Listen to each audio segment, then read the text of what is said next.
Welcome to Stuff You Missed in History Class, a production of iHeartRadio.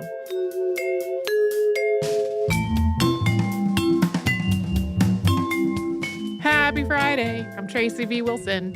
You're so sing-songy. I'm Holly Fry. I don't know why I felt like I needed to sing a song. Maybe because it's Friday. I love it. Friday feels the same as all the other days, so I don't know why. We did our Unearthed for the fall this week, which I went into it expecting to only find enough stuff for one episode, because that was what happened last time. And instead, I once again had enough for 2 episodes, and then had a list of things that didn't make it in. Did you have a favorite out of this one? I loved the ridiculousness of the Warren Harding exhumation story. Mm-hmm. Like the way that some of the coverage of that read was also clearly kind of amused. There was one article that had made no reference whatsoever of the possibility of it being on television. And then the next one that I read was very focused on the idea that it might be on television and how kind of needlessly absurd that was. Warren G. Harding's burial place is not like, just a cemetery where you might just go in there and dig out a coffin. Like it's a whole tomb. Like it's a whole process. It'd be a whole thing. So we'll see how that goes. I withheld my Star Wars insertion. Okay. During the segment where we talked about Viking being a job and not a race or ethnicity, because it reminded me of the moment during season 1 of The Mandalorian, which we have just started season 2 on, when it is said it's a creed, not a race. I see. Yes. Yes. This has been very confusing in the Star Wars community as well as real life for many people. But I loved it. I also really love the one about the Viking helmet that everybody called a Viking helmet. And it's like a strange relief that it was, in fact, a Viking helmet. Yeah, it was really the Viking helmet. Not like when I was a child. And so I grew up, I've said this before, kind of out in the country. It's less remote than it was when I was a kid. But, we were surrounded by farmland and pasture land, and there were other houses, but there was a lot that was more rural.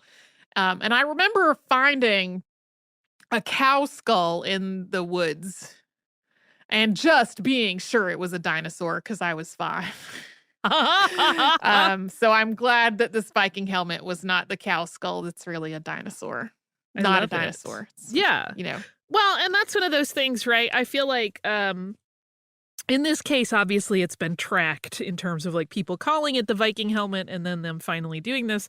But there are so many instances that I find myself wondering about when we're doing research and we come across something and it's like, well, everyone said it was this. Mm-hmm. So it was that. And it's like, well, maybe. Was it that? But people pick up a helmet and go Viking helmet without any other information whatsoever. So I was like, whew, this one worked out. Yeah. Yeah. One of the things that I came across while I was doing the research for this that I did not wind up putting in was a thing about whether the Norman conquest affected people's diets. Because we know that the Norman conquest affected all kinds of things. Right. And this had looked at, I think, isotope analysis to figure out how people's diets had changed. And the reason that I did not put it into the episode was that one of the articles was like, study shows Norman conquest radically changed the diets of the British. And then the other article was like, study shows Norman conquest didn't affect diet of British much at all. And I was like, wait, okay. I can read the original paper, but also like it's a little more technical than I can really be the person authoritatively resolving those 2 headlines. Right. Did you accidentally stumble upon a scholarly rivalry? Maybe so. So I don't know how long it's been since the last time I talked about how I do this. I have a bunch of RSS feeds that I look at ideally on a regular basis. Sometimes time passes and I go, oh no, I have 400 articles to look at. But I have all these RSS feeds, and one of them is to a thing called Eureka Alert, which is where people publish their press releases about their findings. And every time there is a thing, like it's the Eureka Alert section of my stuff, and it's got more than one paper about what is obviously the same study. I always like to imagine that there was a huge dramatic fight between the two teams of researchers, and each of them saying, I'm going to do my own release then. Look, we've seen it happen a million times when we do the podcast. It comes up all the time, particularly in our scientific episodes. So I think you're completely justified in that little scholarly fan fiction. Yes, if nothing else, it is a way I can amuse myself sometimes while I am reading through lots and lots of articles. I think that's perfection. Viking helmet. Yeah. It made me laugh that a thing on October 1st you felt you had to defend as being part of the Q3. Yeah. Considering that this whole thing is my completely artificial construction of I'm gonna send you to Unearthed prison. I'm gonna arrest you. Tracy has Unearthed timeout. She's in big trouble, you guys. She included something from one day after the close of the quarter.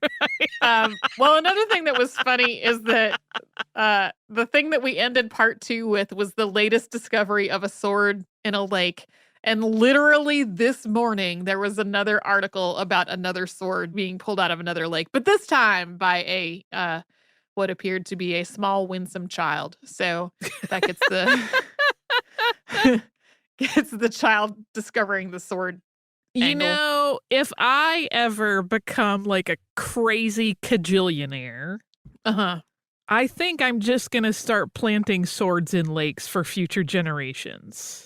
I think that's where some chunk of my mad money is going to be appropriated. Sounds good. Right? Sounds like a plan. Yeah. I mean, I'll have to go through a million different steps to make sure. It would be really hard to trace it back to me because I don't want anyone to ever solve the mystery of this specific kind of sword and why it's found the world over in lakes.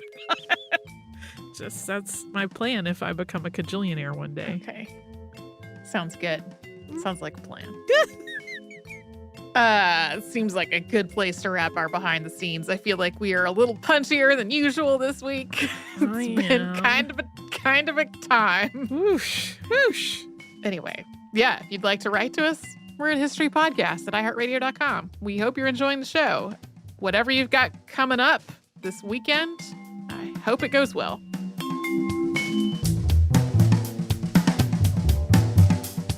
Stuff You Missed in History Class is a production of iHeartRadio. For more podcasts from iHeartRadio, visit the iHeartRadio app, Apple Podcasts, or wherever you listen to your favorite shows.